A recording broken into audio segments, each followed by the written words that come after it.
Muy buenas tardes, amigos de Facebook que nos están siguiendo en esta tarde.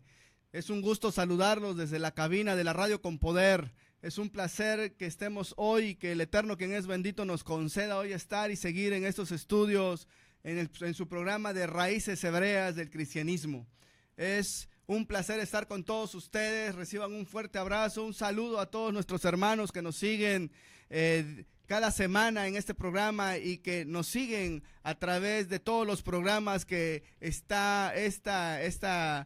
canal de radio nos concede para seguir adelante en cada uno en sus estudios. A los diferentes programas, sean bienvenidos todos. Es un placer, un saludo a todos aquellos que nos siguen. Vamos a enlazarnos en estos momentos también, esperando la señal de nuestro director para seguir adelante con este programa. Bendito sea el Eterno. Un saludo a todos nuestros hermanos que nos siguen por www.laradioconpoder.caster.fm. Es un placer saludarlos y es un honor estar nuevamente con ustedes en su programa de Raíces Hebreas del Cristianismo. Es un placer, mi nombre es Jorge Bazán. Reciban un fuerte abrazo y gracias por los saludos, gracias por seguirnos semana tras semana y gracias por seguirnos a todos y cada uno de los hermanos, de los consiervos que día a día hacen su esfuerzo para llevar la palabra del Eterno a todos y cada uno de sus hogares. Es un placer estar, mi nombre es Jorge Bazán. Vamos a hacer una tefilá para iniciar este pequeño estudio. Avinu Sheva Shamayim, bendito Padre que estás en el cielo, Hashem de los ejércitos de Israel, te damos gracias por concedernos la oportunidad de estar hoy reunidos, bendito Padre, con un solo propósito, de seguir pregonando tu palabra, de seguir pregonando tu escritura, bendito Padre, para aquellos que todavía, bendito Padre, puedan vagar sin Dios, sin promesas, sin pactos, sin esperanzas, y a nuestros hermanos, bendito Abba Eterno, que ya conocen de tu palabra, seguirnos edificando en tu palabra para seguir adelante cada día, alcanzando la estatura de la plenitud de un varón perfecto que es en los méritos de nuestro Rabbi Yeshua HaMashiach. Gracias, Abba Eterno, perdona nuestras ofensas, perdona nuestros pecados y concédenos la oportunidad en este momento de ser llenos de tu presencia, de tu Santo Espíritu, de tu Ruach HaKodesh, que nos guía a toda verdad, que nos guía a toda justicia por amor de tu santo nombre, te lo rogamos en los méritos del Cordero, tu Hijo amado. Gracias por todo ello, la paz sea con todos nosotros y así poder seguir adelante en el camino de tu voluntad. Todo esto te lo rogamos en los méritos del Cordero, tu Hijo amado, Yeshua HaMashiach. Aleluya, amén. Bendito eres tú, Eterno, Elohim nuestro, sobre el universo, que nos santificas con tus mandamientos y nos has ordenado el estudio de la Torá. Amén. Bueno, hoy en esta tarde vamos a tocar un punto en la cual muchas veces dentro del ámbito del ámbito cristiano llega a tener ciertas dudas o comentarios que también nos han hecho llegar, y sobre todo ya en el momento en el cual estamos en la mesa explicando ciertas cosas en las clases, salen muchas dudas. En este caso me gustaría mucho tocar el tema acerca de la ley de Dios, que muchas veces se conoce como, en el ámbito no judío, en el ámbito cristiano, como la ley. Y bueno, en este caso inmediatamente nuestra mente se nos enlaza general con lo que es Moisés o la ley de Moisés. Bueno, en este caso vamos a estudiar un poquito acerca de ello. Estará en vigencia la ley de Dios para nosotros los no judíos en este tiempo.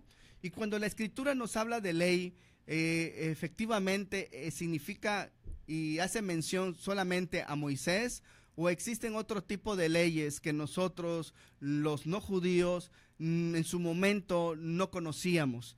Bueno, en este tema vamos a tocar acerca de la vigencia de la ley y cómo nosotros, como los no judíos de providencia no judía, de qué manera podemos acercarnos a la voluntad divina de aquel quien es bendito en los méritos del Cordero, y también lo que ha dicho nuestro Mesías acerca de ello. Debemos nosotros entonces, que hemos aprendido que la verdad es indestructible y que tarde o temprano la verdad, y nada más que la verdad, sale y proviene de la palabra de Dios Altísimo, quien es eterno y quien es el único soberano del universo. ¿Para quiénes? Para tanto a grandes como a pequeños, como a humildes, para diferentes personas. Los que tienen hambre de Dios quienes tienen un corazón íntegro, que aman más la verdad divina que las presunciones humanas, a estos Dios mismo pondrá a través de su Santo Espíritu, de su palabra, el testimonio del Espíritu de Dios para que tengan incluso la verdad que es una y única. En primer lugar, quisiéramos decirles, hermanos míos, que estamos persuadidos de que la escritura bíblica es la palabra de Dios, de que Dios es Dios de Israel, que inspiró las sagradas escrituras.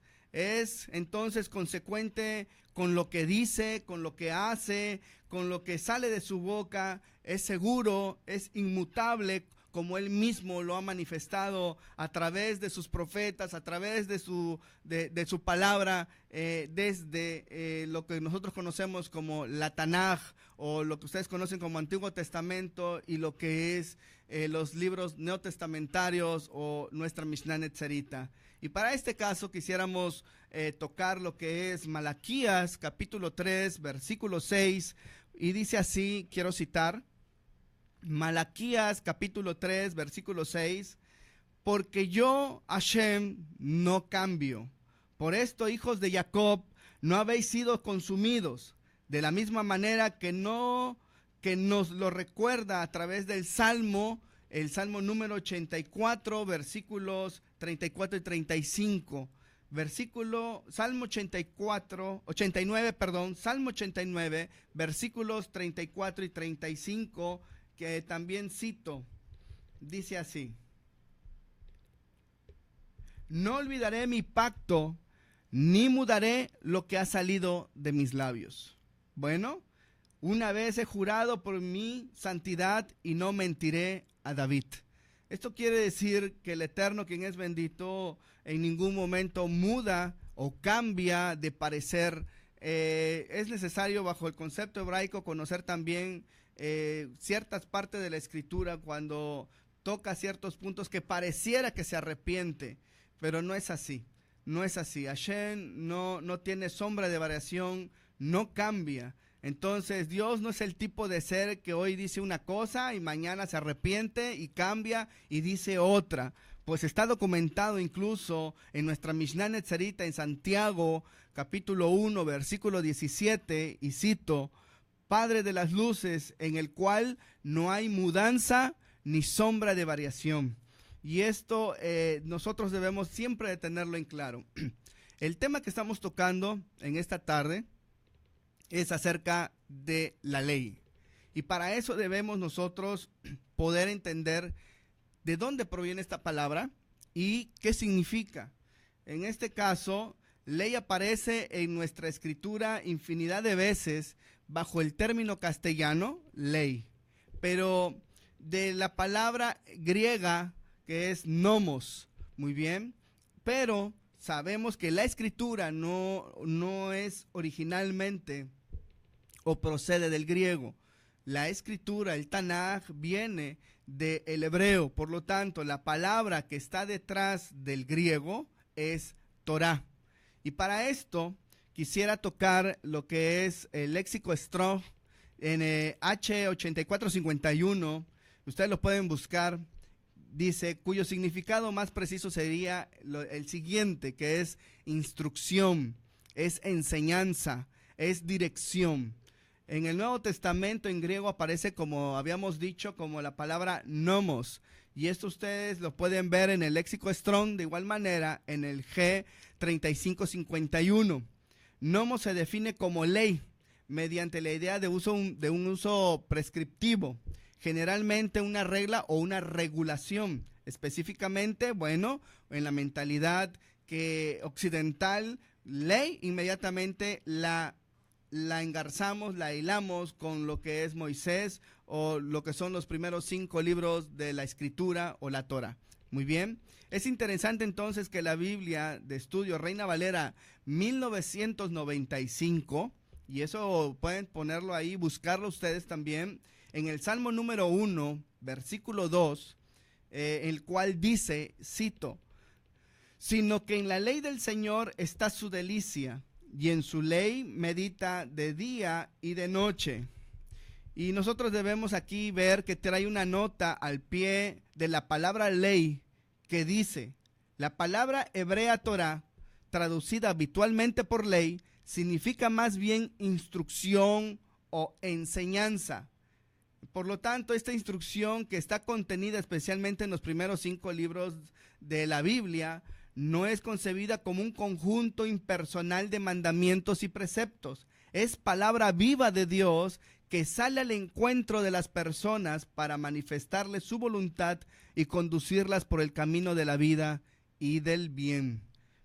Es bueno también comprender entonces que la palabra Torah comparte la misma raíz de la palabra hebrea yará.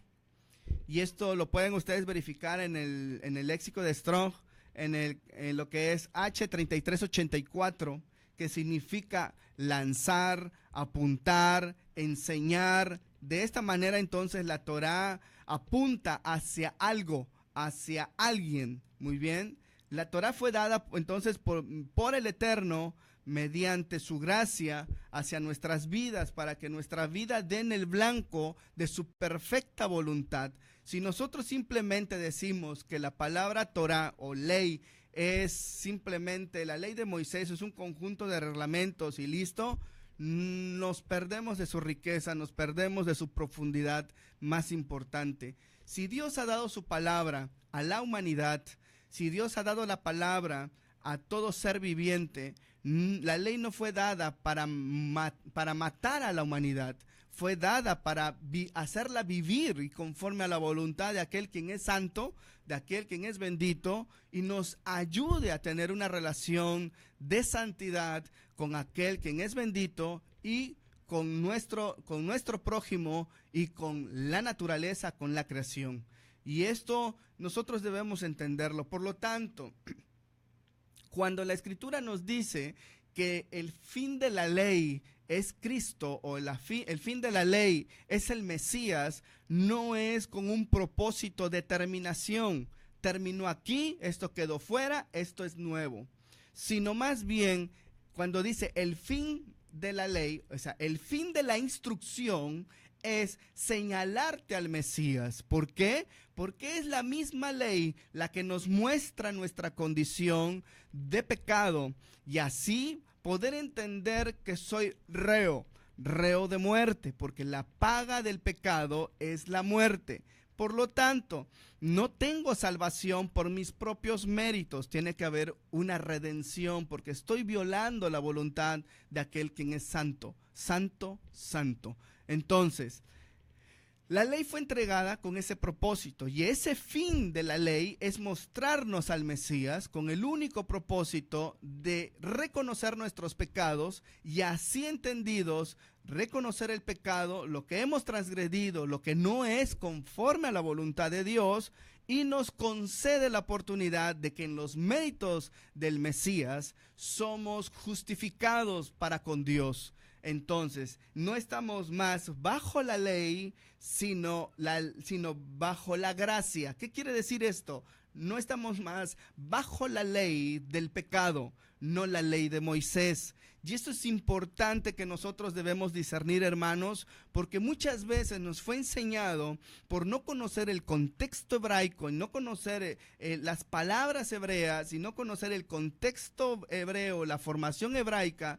de la escritura que es hebrea, y entonces la torcemos. Y por eso hoy mucho se puede decir, ya no estamos más bajo la ley, Dios nos hizo libres de la ley, ahora estamos más en la gracia, bendito sea el Eterno. Qué bueno, y así lo es, pero ¿qué ley? Porque es el mismo Mesías que nos dice, Él no ha venido a abrogar la ley, y esto se refiere a Moisés en el contexto. Yo no he venido a abrogar la ley de Dios, yo no he venido a abrogar a los profetas, yo no he venido a abrogar a los escritos, yo no he venido a abrogar a Moisés, sino a darle cumplimiento, o sea, pero no como término para que esto ya no sea más, sino para mostrarnos a nosotros que Yeshua es el ejemplo más grande a seguir, porque Él es nuestro Mesías, y como Mesías, Él no transgredió la ley de Dios, Él es santo también, Él no transgredió esa ley, Al contrario, él por cuanto padeció haberse negado a sí mismo, fue obediente hasta la muerte. Y esto es para nosotros importante poderlo comprender para poder discernir la Escritura y darnos cuenta entonces de sus enseñanzas y de las enseñanzas también de Pablo, Rabino Shaul de Tarso, para nosotros de origen no judíos. Cuando Pablo también nos dice, no son los oidores de la ley, sino los hacedores los que serán justificados. Y entonces, ¿qué es lo que nos quiere decir? Todo esto en ese contexto de la cual se desarrolla el entorno social, político, cultural de nuestro Santo Maestro, Yeshua HaMashiach, nuestro Señor y Mesías, nos concede la oportunidad de discernir de una manera más abierta, pero sobre todo más realista del contexto hebraico. Y para eso nosotros vamos a poner varios versículos en la mesa y los vamos a ir analizando uno por uno para que podamos nosotros ir comprendiendo cada vez más. Bueno, queremos practicar y estamos convencidos incluso de la vigencia de la Torá, de la instrucción de Dios para nuestras vidas, seamos judíos o no seamos judíos. ¿Por qué? Porque creemos con ferviente fe que Él es nuestro Dios y Él es un Dios, que Él es inmutable, que no cambia, que no tiene problemas de bipolaridad o de esquizofrenia, no se contradice en ningún momento. Muy bien, como muchas veces nosotros lo hemos puesto sobre la mesa en las demás enseñanzas que hemos dado, no se contradice como muchas veces pareciera o no se comprendiera más bien. Pero creemos que la palabra de Dios, su instrucción salió de su boca, salió de aquel quien es bendito y que se la reveló a Moisés y es la misma palabra perenne y que nadie tiene la autoridad para cambiarla, anularla o abrogarla. Y para esto tenemos nosotros que reconocer, en este caso, lo que dice Malaquías, capítulo 3, versículo 6. Dice así, y cito, Malaquías 3, 6. Yo, el Señor, dice, no cambio. Por eso ustedes, descendientes de Jacob, no han sido exterminados.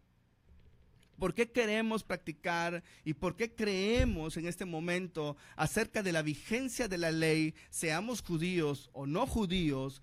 ¿Por qué creemos? Porque sus mandamientos, porque de acuerdo a las Sagradas Escrituras, la ley, o sea, la instrucción de Dios, la Torá, siempre trae libertad.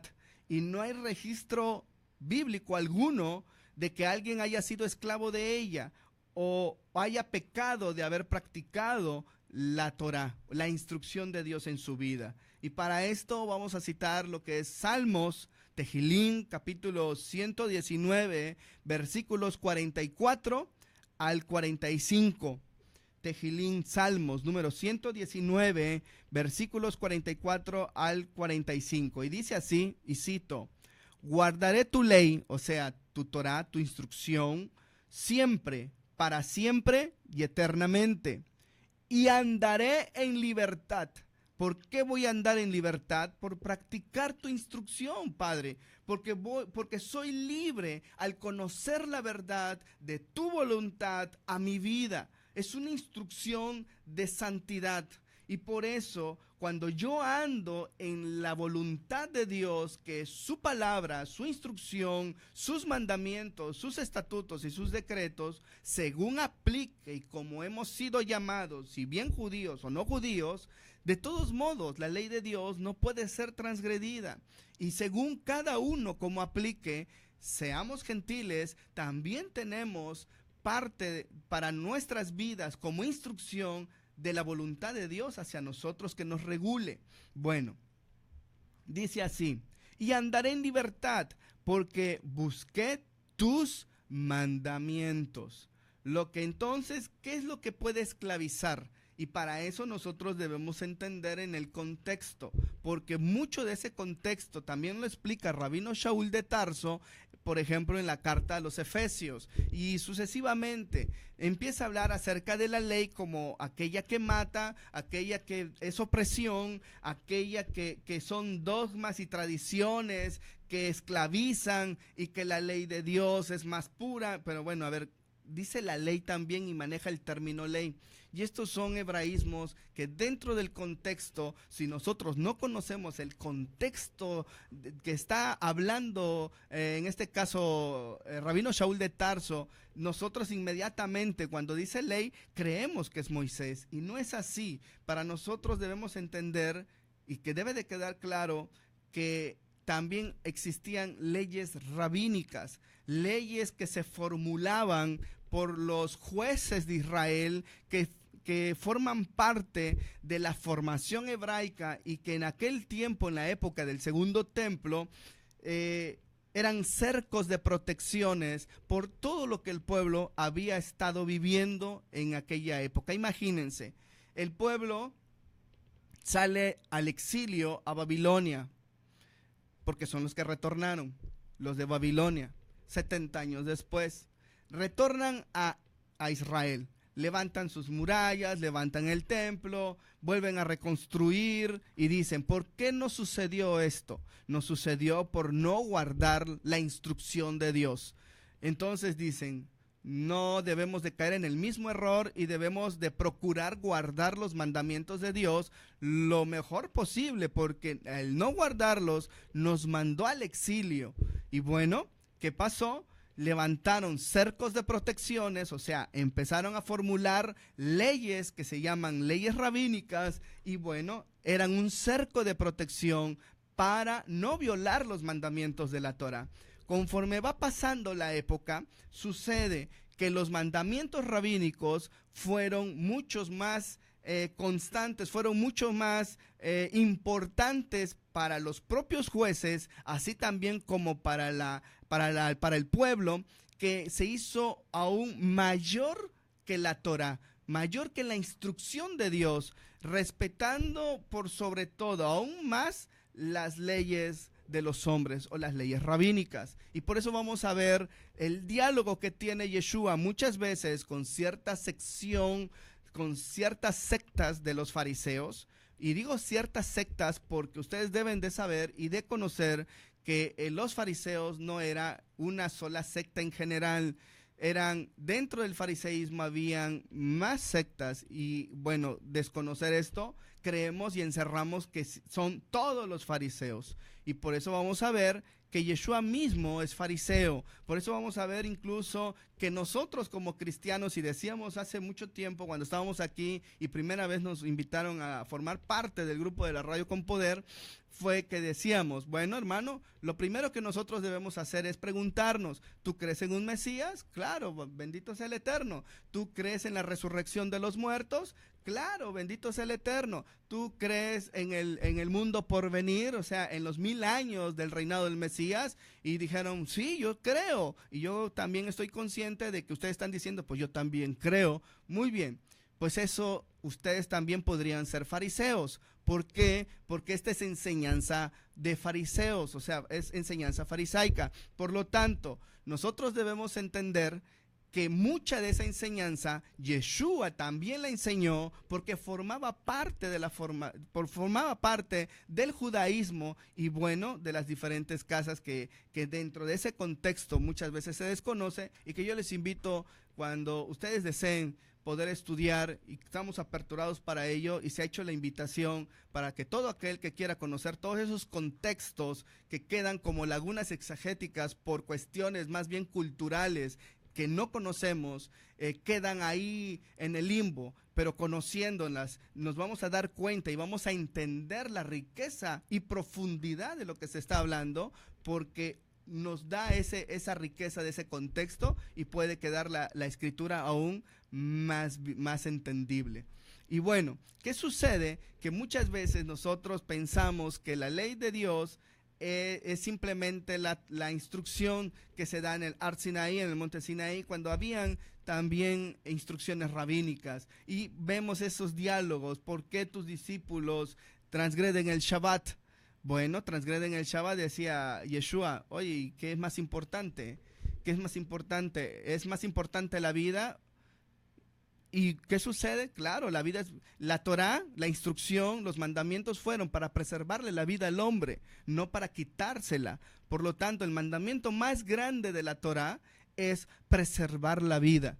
Y por eso vamos a ver que Yeshua habla como habla, enseña porque conocía todo esto y le estaba dando la debida interpretación a la escritura, a la Torá e incluso a los sabios de Israel en ese momento, que anteponían la ley rabínica antes que los mandamientos de la Torá y entender precisamente el espíritu de la Torá, que es mucho más grande y mucho más rico. Ambas van de la mano.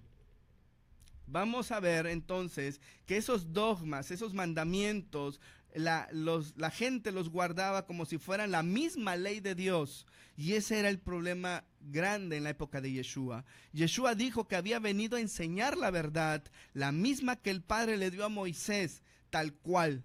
No leyes de hombres, pues estas últimas producen esclavitud, leyes de hombres.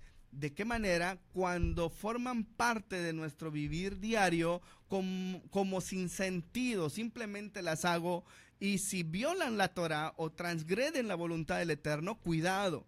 Pero si están en armonía y nos hacen señalar acerca de la ley de Dios y entender su riqueza, nos da la oportunidad de comprenderla y sobre todo de amarla de igual forma. Entonces, Juan capítulo 8, versículos 31 al 32, nos habla acerca de esto. Por cierto, entonces debemos tener siempre en cuenta que jamás delante del Eterno será pecado alguno que nosotros practiquemos los mandamientos de Dios. ¿Por qué? Debemos hacernos la pregunta. Nosotros no somos judíos, pero dentro de la ley de Dios, ¿acaso dice la Escritura, no robarás? Si nosotros ya tenemos al Mesías, ¿acaso debemos robar? No desearás la mujer de tu prójimo.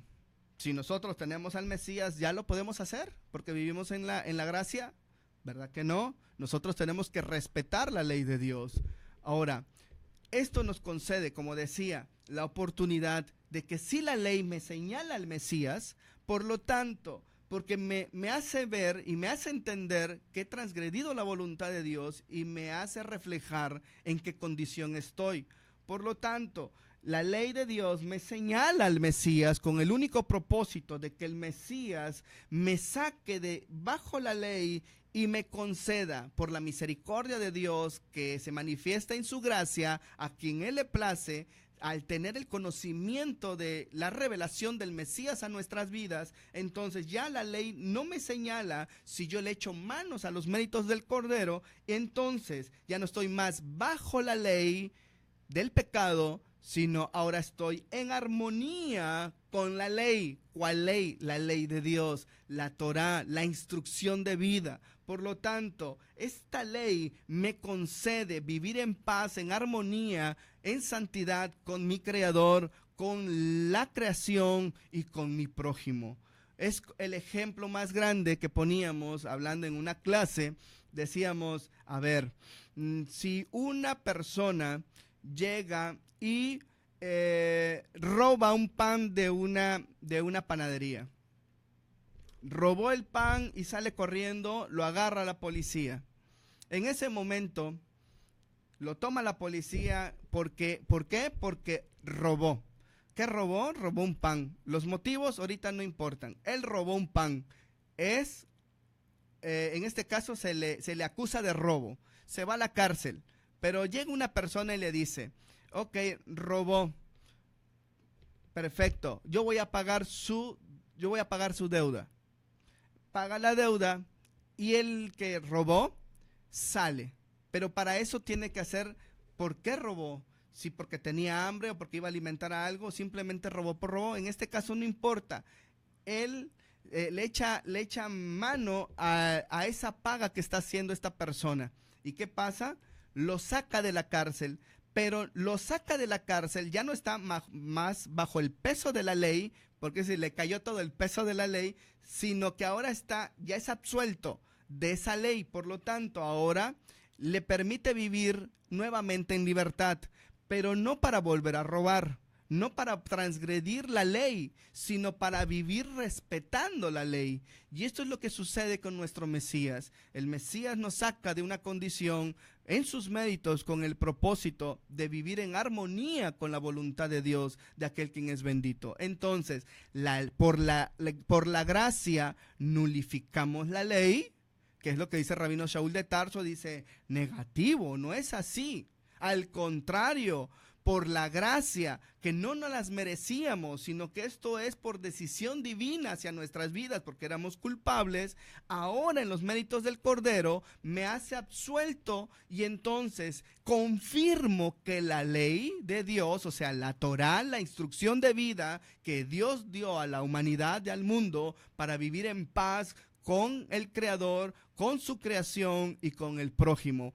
Entonces, por la gracia nulificamos la ley de ninguna manera, sino damos testimonio de que por los méritos del Cordero, hoy la ley tiene que ser parte de nuestras vidas con el propósito para alcanzar santidad, para alcanzar bienestar, para ser obedientes a la voluntad del Eterno, porque Dios no tiene variación, porque Dios es santo, porque Él no hay maldad en Él. Por lo tanto, cada vez que nosotros obedecemos la voluntad del Eterno, nos asemejamos más a Él. Así como Yeshua, el ejemplo más grande para nosotros, Él obedeció la ley de Dios hasta la muerte. Por lo tanto, ¿quién es nuestro ejemplo más grande? Es el Mesías. No violó la ley. Dice, yo no he venido a abrogar la ley. Yo no he venido a modificarla. Yo he venido a cumplirla. Y esto quiere decir, si yo la he cumplido, cuanto más si soy el Mesías, cuanto más los seguidores del Mesías. Muy bien. Entonces, ¿por qué queremos practicar la ley de Dios? Seamos judíos o no judíos, según aplique. Es necesario entender que Él prometió, aunque celebraría un nuevo pacto, y esto nuevo pacto también se debe de entender bajo la perspectiva hebraica, muy bien. Él celebró un pacto y debemos de recordar las clases pasadas que hemos citado. ¿Por qué? Porque en las clases pasadas hemos tocado este punto donde Él celebró un pacto con el reino del norte y con el reino del sur. Con la casa de Judá y con la casa de Israel, conocido como reino del norte y reino del sur. ¿Se acuerdan? Entonces, Él celebra un nuevo pacto con la casa de Israel y con la casa de Judá. ¿Y qué tiene que ver con nosotros los no judíos? Muchísimo, porque yo ya lo tocamos, ya lo enseñamos en las clases pasadas, que tenemos que ver nosotros los gentiles en el plan de redención y sobre todo en la promesa dada a Abraham, Isaac y Jacob, promesa dada a Efraín y que atañe a nuestras vidas como Efraín, la casa de Efraín, el reino del norte, las 10 tribus dispersas en el mundo, asimilados en el mundo, en la cual se dice, yo no he venido más que a las ovejas perdidas de la casa de Israel. Y entonces, si el Mesías nos ha alcanzado es porque el linaje de Abraham soy, según la promesa dada a Abraham. Y entonces, todo eso ya lo explicamos en una clase y por eso estamos tocando este tema. Por lo tanto, el nuevo pacto es dirigido a la casa de Israel, a las 10 tribus dispersas en el mundo y a la casa de Judá. Por eso es que tú y yo hoy no robamos, no adulteramos, no deseamos la mujer de nuestro prójimo, amamos al Eterno nuestro Dios con todo nuestro corazón, con toda nuestra alma y con todas nuestras fuerzas y así sucesivamente. Bueno, este nuevo pacto o esta alianza en ningún lugar se menciona de la Escritura que sería cambiada la ley. Muy bien, o sea, la instrucción de Dios, sino todo lo contrario, pues esa misma Torah, esa misma instrucción sería puesta en la mente y en los corazones de su pueblo. Muy bien, para que ya no sea por imposición, sino por iniciativa propia, guiados siempre por el Espíritu de Dios, por la Ruach HaKodesh. Por lo tanto, vayamos a Jeremías, les invito a Jeremías capítulo 31, versículo 33, y cito, Jeremías 31:33, cito, pero este es el pacto que haré con la casa de Israel después de aquellos días, dice el Eterno, dice Hashem, daré mi ley, ¿qué? Daré mi instrucción en su mente y las escribiré en su corazón. y yo seré a ellos por Dios, y ellos me serán por pueblo. Y nótese, dice, daré mi ley, mi Torá. ¿En dónde? En su mente. ¿Y en dónde las escribirá? Las escribirá, dice, en su corazón. Y no haré desaparecer la Torá.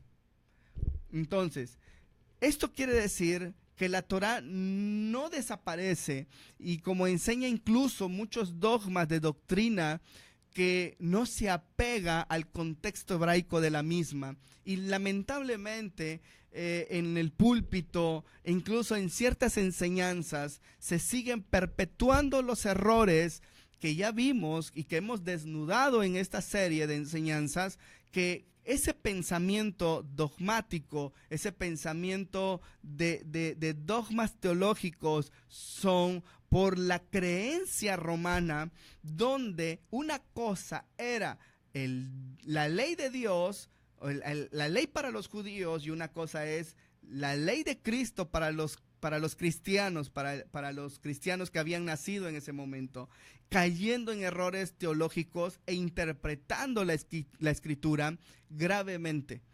¿Y qué sucede? Que la Iglesia Católica Apostólica Romana, a través de este tiempo, como ya también hemos enseñado en otras enseñanzas, donde diferentes personajes hicieron su aparición, cada día divorciándose de las raíces de su fe, no por cuestiones teológicas meramente, sino más bien por razones de poder, por razones políticas, por razones de simplemente querer tener un liderazgo, de representar algo que incluso en su momento ni se entendía, por la ausencia de liderazgo judío en las comunidades en diferentes lugares, como lo es Éfeso, que en este caso en Éfeso lideraba Timoteo, y a la muerte de Timoteo, bueno, vemos se levanta un liderazgo no judío, y cada vez se divorcian de Jerusalén, se divorcian de su raíz hebrea. ¿Por qué? Porque decir para esa época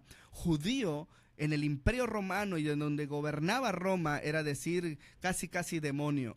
¿Y qué sucede? Una cosa son esos cochinos marranos judíos, y se empieza a crecer el antisemitismo, y es por eso que incluso en la teología romana, heredada después a los protestantes, siguen el mismo espíritu antisemita, y sucede que se van divorciando cada día más de las raíces de su fe. Como dije,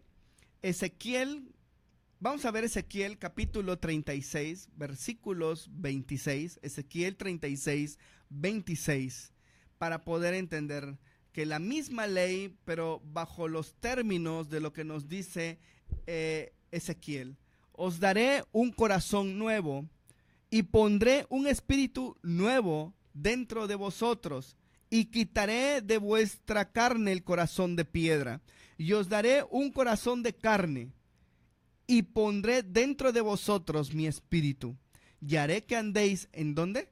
En mis estatutos, y que guarden mis preceptos, y los pongan por obra. El nuevo pacto nunca anuló la ley, o sea, la instrucción de Dios. Si la nueva alianza o el nuevo pacto consistiera en hacer una nueva ley, una nueva Torá, como lo hemos señalado, quien dijo una cosa es la ley de Dios y otra cosa es la ley de Cristo, entonces sucede que el Eterno hubiese dicho: pondré mi nueva ley dentro de ellos, pero no es así. Sin embargo, lo que dice el profeta Ezequiel es: les daré un nuevo corazón y pondré un nuevo espíritu. Y eso nuevo no quiere decir como algo que se quedó fuera para imponer otro, sino es una restauración. O sea, restauraré ¿qué? Sus corazones, y restauraré el espíritu que habita en ustedes, y pondré dentro de ustedes mi espíritu, y haré que anden en mis estatutos y guarden y hagan mis preceptos. Porque como dijo también Jeremías en el capítulo 31, en el capítulo 31, versículos 31 y 32, que a la letra dice, y cito: no conforme al pacto que hice con sus padres, pondré mi Torá dentro, o sea, mi instrucción dentro de ellos, y en sus corazones las escribiré. Es decir, como nos enseña Pablo, acorde a la profecía, bajo la nueva alianza, bajo la instrucción de Dios, la Torá no está escrita en tablas o en un libro, sino está dentro de los hijos de Israel. O sea, tú eres, según la promesa dada a Abraham, un hijo de Israel. Tú no eres un hijo de Roma, tú no eres un hijo de Grecia, tú eres un hijo de Dios. Por lo tanto, parte de la familia de Dios, la familia de los santos, y este es el pueblo de Israel. Y por eso es que dice Pablo en la carta a los romanos, y le dedica todo un capítulo para que los gentiles comprendieran y entendieran que la elección de Israel no es la exclusión del mundo, sino la reconciliación del mundo, dándoles a entender en la analogía del olivo silvestre y el buen olivo, a donde por la promesa que Dios le dio a Abraham, Isaac y Jacob, y en los méritos del Cordero, los sitúa en un lugar. Olivo silvestre significa lo siguiente. ¿Qué diferencia hay entre un olivo natural y un olivo, o un real olivo y un olivo silvestre? Los dos son olivos. La gran diferencia es que el olivo silvestre no tiene hortelano, no tiene quien lo cuide, no tiene quien lo pode, y entonces no da fruto. Pero un buen olivo tiene hortelano, tiene quien lo pode, tiene quien lo cuide, tiene quien lo riegue y da abundante fruto. Bajo esta analogía, entonces nosotros debemos entender lo que Pablo está diciendo en la carta a los romanos cuando dice: tú eras un olivo silvestre, por lo tanto no tenías hortelano, vagabas sin Dios, sin promesas, sin pactos, sin esperanzas. Pero ahora, por el factor Mashiach, tú eres desgajado de ese árbol, de esa naturaleza, y eres contra naturaleza, injertado en el buen olivo, donde tenía ya promesas, pactos, esperanza, Dios tenía todo. Y por eso Pablo dice: ¿de qué sirve ser judío? Dice: de mucho, porque a nosotros nos fue dada las promesas, los pactos, las festividades, nos fue dado toda la Torah, toda la instrucción. ¿Qué está haciendo Pablo? Sacando al gentil de la condición sin Dios, sin promesas, sin pactos, sin esperanzas, para injertarlo en el buen olivo a contranaturaleza, para que dé entonces fruto conforme a la raíz, fruto conforme al árbol donde ha sido injertado. Nunca para reemplazar al natural, sino para ser partícipe con el natural y gozar de la herencia, no para robarle la herencia al olivo natural o al gran olivo o al real olivo. Por eso Pablo le dice a las ramas sacadas del contexto silvestre, y les dice: ramas silvestres, ustedes no se japten, porque ustedes son acebuche.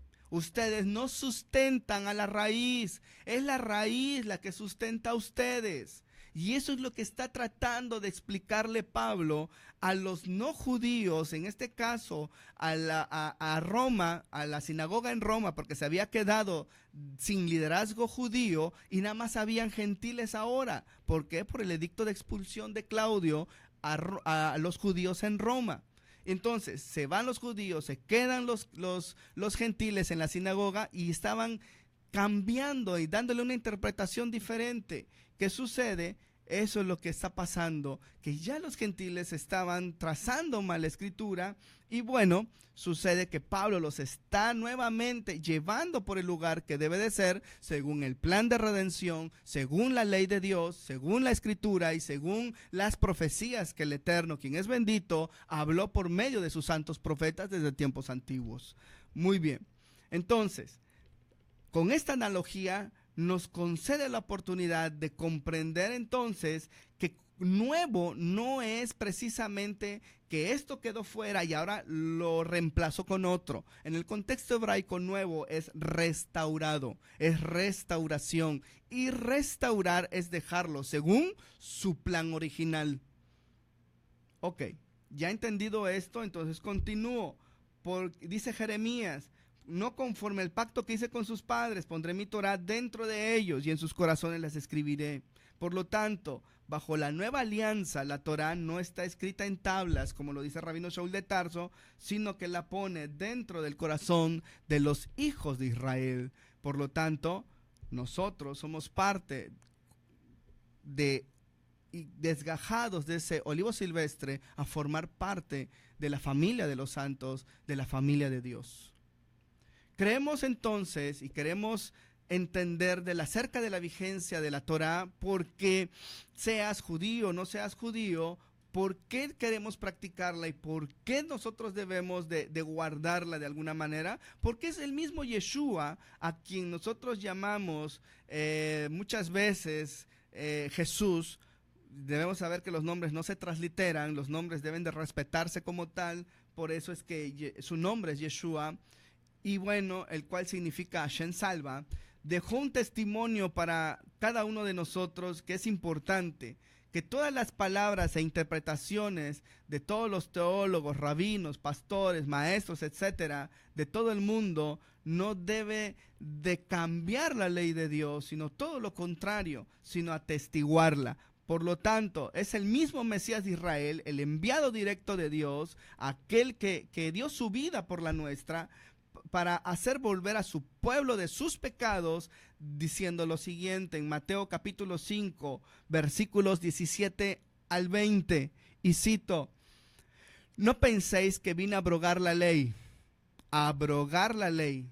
o los profetas. No vine a abrogar, o sea, a anularla, sino a dar cumplimiento, a cumplirla, no cumplirla en tiempo pasado.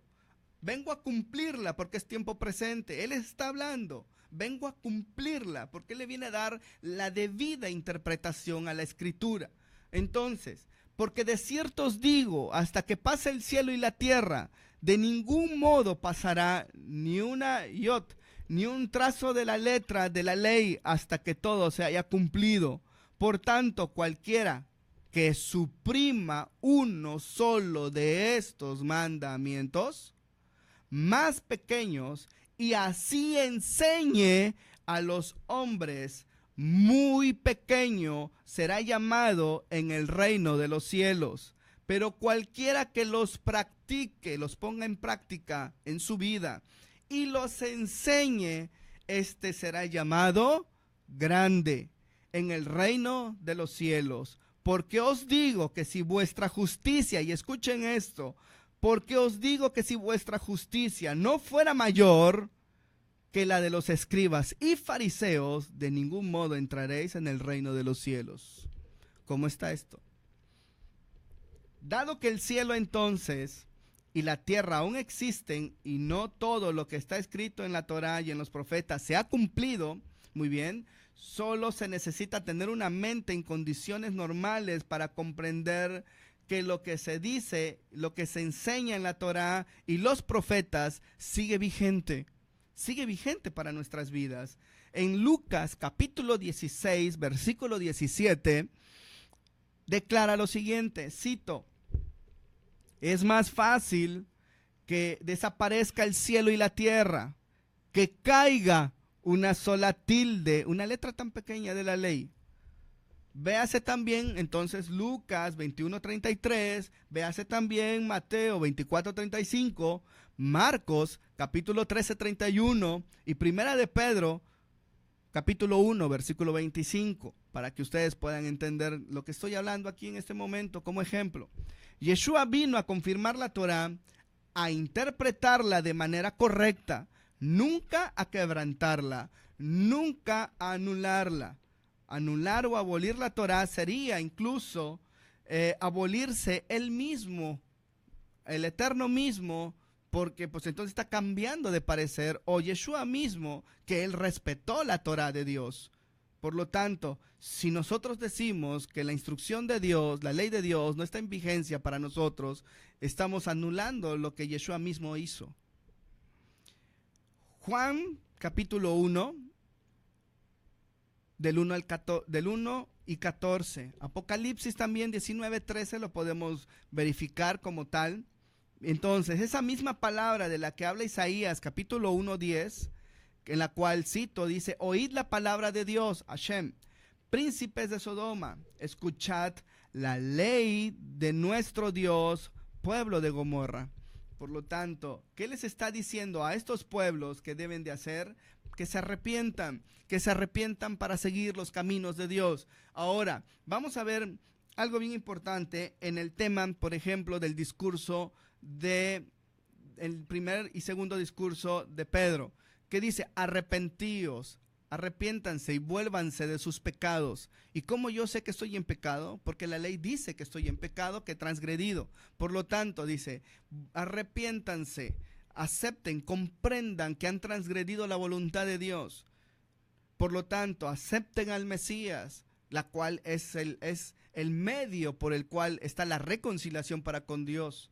Y por lo tanto, cuando la gente entendió y comprendió que había transgredido la voluntad de Dios, en ese momento dijeron: ¿qué hacemos? Entonces hagan inmersión, bautícense, hagan tevilá en el nombre del Mesías, y entonces reciban el Espíritu Santo, como lo declara Hechos. Por lo tanto, vemos cuando alguien reconoce que ha pecado, ha transgredido la ley de Dios, solamente reconocemos ahí los méritos del Cordero y en su nombre hacemos inmersión, y entonces salimos como una nueva criatura para transgredir otra vez la ley, ¿verdad que no? Sino ¿para qué? Para vivir en paz y en armonía con Dios a través de sus mandamientos, con el prójimo y con la creación de Dios.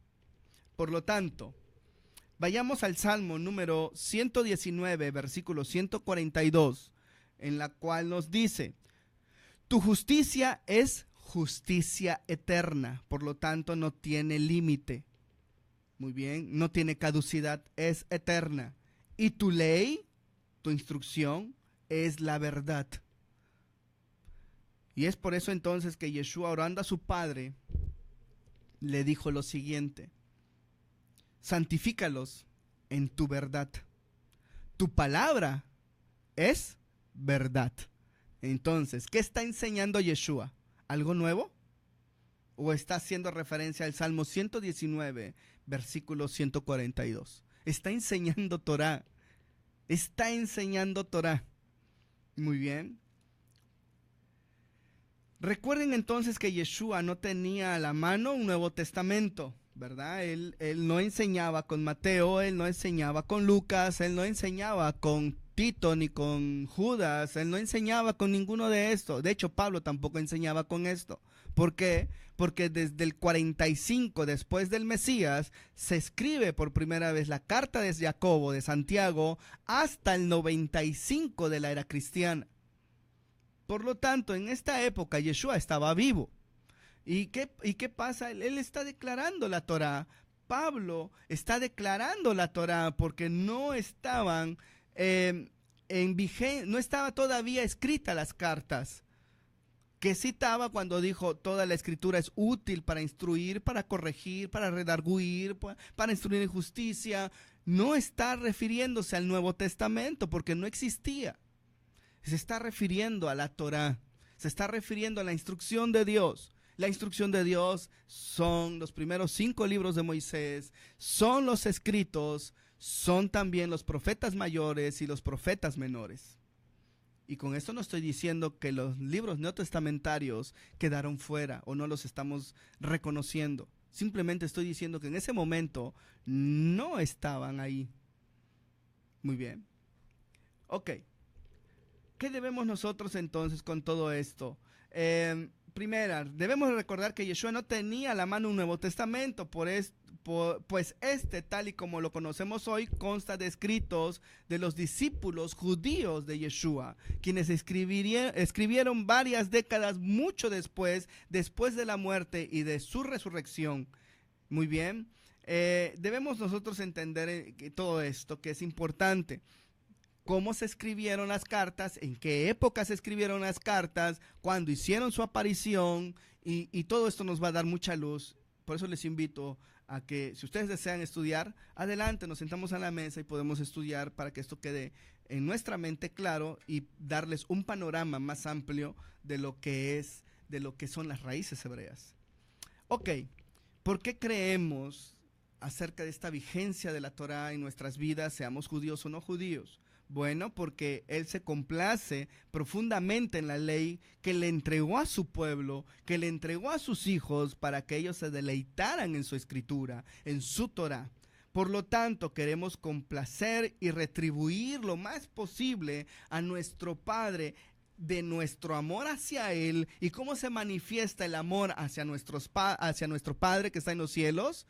Obedeciéndole, obedeciendo su instrucción, no quitándola, para que entonces nuestro pueblo viva sin ley, sino vivir con la ley de Dios, que es más dulce que la miel. Por lo tanto, viviendo como hijos amados de Dios. Isaías 42, versículo 21, nos dice lo siguiente: le agradó al Señor por amor a su justicia hacer su ley grande y gloriosa. Y esto es lo que nosotros debemos ir comprendiendo. Y así sucesivamente nos va marcando lo que el Eterno nos tiene hasta en nuestros días, que la Torah sigue en vigencia hacia nuestras vidas, seamos judíos o no seamos judíos, según a cada uno hemos sido llamados, sin necesidad de que por el hecho de que tú guardes la instrucción de Dios, tú te tengas que hacer judío. Por eso Rabino Shaul de Tarso dice: si tú fuiste llamado siendo circunciso, quédate circunciso. Pero si tú eres llamado siendo incircunciso, quédate incircunciso. Porque la circuncisión para efectos de salvación nada es. Porque en sí lo más importante es guardar sus mandamientos. Por lo tanto, Juan capítulo 12, versículo 49, también nos dice acerca de ello: yo no he hablado por mi propia cuenta. El Padre que me envió, Él me dio mandamiento de lo que he de decir y de lo que he de hablar. Juan capítulo 7, versículos 16-17, nos dice lo siguiente: Yeshua le respondió y dijo: mi doctrina, o sea, mi enseñanza, no es mía, sino de aquel que me envió. ¿Y quien lo envió? El Padre que está en los cielos. El que quiere hacer la voluntad de Dios conocerá si la doctrina es de Dios o si yo hablo mi propia cuenta. Si Yeshua hubiese traído otra doctrina, simplemente sería declarado falso profeta y no cumpliría conforme a la exigencia mesiánica, según Dios dado a los profetas. Sería un apóstata, un traidor a la palabra de Dios mismo. Muy bien, y esto no lo haría calificar. Ya hemos estudiado quién cambió todo esto. Juan capítulo 14, versículos 23-24 nos dice lo siguiente: respondió Yeshua y le dijo: el que me ama, mi palabra guardará, y mi Padre le amará, y vendremos a él, y haremos morada con él. El que no me ama, no guarda mis palabras, y la palabra que habéis oído no es mía, sino del Padre que me envió. ¿De quién es la palabra? De Dios. ¿De quién es la instrucción? De Dios. Y si es instrucción, es Torah. Y si es Torah, es ley. ¿Es ley de quién? De Dios Altísimo. ¿Para quién? Para los judíos. ¿Para quién más? Para los no judíos. Porque la ley de Dios es la que nos permite vivir en paz y en armonía, los seres humanos, respetándonos y también respetando al Creador y respetando a su creación. Entonces, vamos a concluir.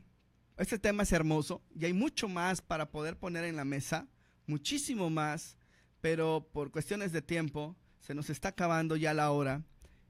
Yo quisiera que nos lleváramos una reflexión.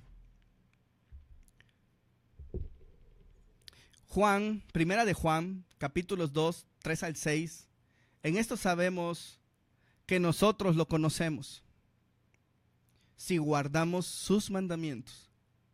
El que dice, yo lo conozco, pero no guarda sus mandamientos, el tal es mentiroso. Y la verdad, o sea, su instrucción, no está en él. La verdad no estaría en él. Por lo tanto, sería un transgresor. ¿Qué es la palabra iniquidad? Como ya hemos enseñado, viene de la palabra anomía, que es desobediencia a la ley o sin ley. ya estaba el misterio de la iniquidad, según 2 Tesalonicenses, capítulo 2, versículo 7. Ya en la época de Pablo, gente que estaba cambiando la verdad de Dios por la propia pensamiento humano. El misterio de la iniquidad quiere decir sin ley. Muy bien. Por lo tanto, hoy en día, si nosotros seguimos perpetuando y enseñando que la ley de Dios está clavada en el madero, cuando es la ley rabínica la que está clavada en el madero, no Moisés, caemos en errores y desviamos al pueblo de la verdad, de su instrucción para preservarnos la vida. Que Hashem, quien es bendito, les guarde, les bendiga en grande manera. Reciban un fuerte abrazo a todos ustedes. Gracias por su tiempo, gracias por su amor y gracias porque yo sé que cada día nos estamos esforzando para agradar a nuestro Padre y ser cada día más obedientes y buscar la santidad que tanto nos hace falta para seguir adelante. Shalom, shalom a todos ustedes. La paz sea con todos. Shalom, shalom. Brajave, shalom.